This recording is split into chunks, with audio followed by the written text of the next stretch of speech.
Thank the gentleman. I'll recognize myself now. You know, Supervisor Lingenfelter, there's always a thing about trust. I've always had the definition of trust as trust is a series of promises kept. And I want you to think about that with the following answers. I know that some of my friends on the other side of the aisle are very passionate about this and the other proposed monument designation, quite frankly.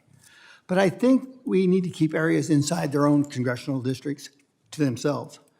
Let's talk about some facts when you went over your testimony. Is it true the state of Arizona already leads the nation in national monuments? Dr. Gosar, yes, that is accurate. And you said of the 1.1 million acres proposed, 40% of it would be in Mojave County, right? Dr. Gosar, that is accurate. And 90% of the proposed acres is already under BLM control. Dr. Gosar, again, that is inaccurate. And you have very little private land in the Mojave County. Dr. Gosar, Mojave County has 10% privately owned off. This isn't unusual. How about Gila County? I think they're 6% private. So it's very predicated to Arizona.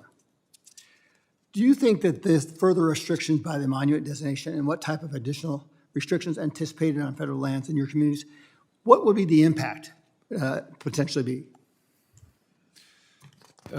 Thank you for the question, Dr. Gosar. As you know, Mojave County, and specifically in the Kingman area, we have a history of that. We had a mine that closed down. It was the Duval mine, I believe, and major employment loss. Mojave County has had a history of mining operations, various different minerals, and when we lose that ability to extract the raw materials, the minerals that our country needs, that industry needs, Mojave County has suffered. So it goes back to my definition of trust. Has the federal government kept their promise? In Mojave County's view, I believe that they have not. These lands, we believe, are held in trust for all Americans and for multiple uses. So coming back to it, I also am good about good process builds good policy, builds good politics. So if it was decided that this was a good idea, why not invite the local people? Thank you, Dr. Gosar. Mojave County was disappointed that we did not receive an invitation from Secretary Haaland. I find it fascinating that the other side can say, why isn't the secretary here, along with others that were invited? Well, I mean, I guess fair place to fair game. So from that standpoint, Dr. Gochia, the proposed rule extends landscape health analysis across the landscape. In your testimony, you sounded critical of this, but the BLM has argued that this is what the livestock grazing industry has been asking for years. Can you explain this? Yes, thank you for the question, Chairman. It is important to note that land health standards need to be analyzed, and those impacts need to be fully analyzed. I am not sure that the way this proposed rule is written, and again, I've read it so many times, I'm as confused as everyone on here is about what exactly it is trying to get at.